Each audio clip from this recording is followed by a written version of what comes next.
రేపు పొద్దున ఎన్నికలు ఎప్పుడు వచ్చినా ప్రజలు ఫుట్బాల్ దన్నట్టుగా అంతా తెలుగుదేశం పార్టీని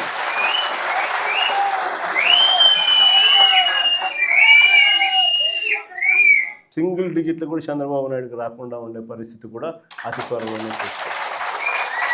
మచిలీపట్నంలో నుంచి మా, విజయవాడలో నుంచి విఐ, గుంటూరులో నుంచి గన్ను,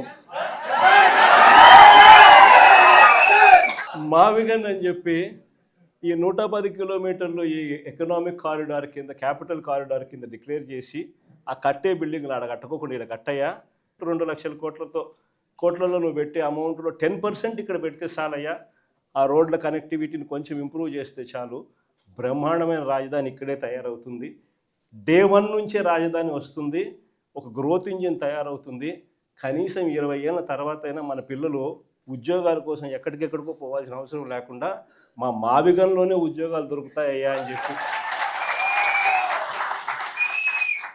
అని చిలకకి చెప్పినట్టు చెప్పినా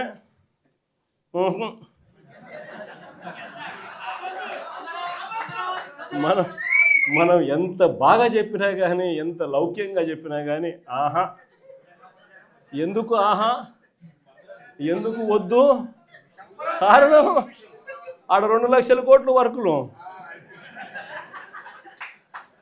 మొబిలైజేషన్ అడ్వాన్స్ 10%, అందులో 8% తీసుకోవడం. సో ఈ ఆదాయాలు అనేటివి ఉండవు కదా మావిగన్ అంటే, కాబట్టి వద్దు. దాంట్లో కాంట్రాక్టర్లు ఎవడు అంటే ఒకడు ఈనాడు వియంకుడు, ఇంకొకడు బలుసు శ్రీనివాసులు, ఇంకో బినామీ, అంతా ఇల్లే దోచుకోవడం, పంచుకోవడం, తినుకోవడం. అందుకని ఆహా, జగన్ ఏం చెప్పినా ఆహా. ఇంకొక ఆయన ఆంధ్రజ్యోతి ఆయన ఆ నుంచి ఆయనకు ఎంత బాధనో, దోచుకునేది, పంచుకునేది, తినుకునేది కట్ అయిపోతుందని చెప్పి ఆయనకి ఎంత బాధ. వైఎస్ఆర్సీపీ శ్రేణులందరి మీద అన్యాయమైన మాటలు, దుర్మార్గమైన మాటలు మాట్లాడతారు. అసలు నిజం చెప్పాలంటే నేను ఇదే రాధాకృష్ణకి చెప్తా ఉండా, నువ్వు అన్న మాటలు రేపు పొద్దున మా ప్రభుత్వం వచ్చినాక నిన్ను తిప్పని స్టేషన్ చెప్పడం. వైఎస్ఆర్సీపీ శ్రేణులను, వైఎస్ఆర్సీపీ కార్యకర్తల భార్యలంటే నీకు అంత అలుసుగా కనిపిస్తుందా రాధాకృష్ణ అని చెప్పి నేను చెప్తాను. ఎవరికైనా వాళ్ళకైనా భార్యలు ఉంటారు,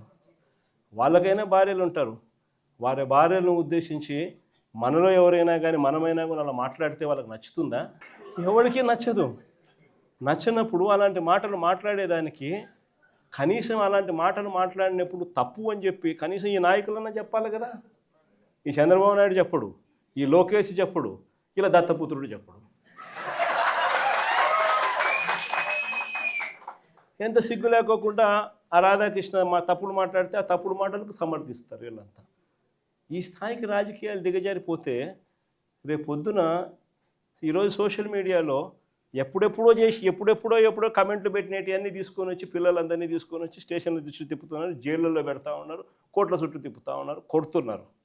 ఇదే రేపొద్దున ఆంధ్రజ్యోతి రాధాకృష్ణ కూడా రేపొద్దున ఇదే జరుగుతుందని ఖచ్చితంగా చెప్తా ఉన్నాను.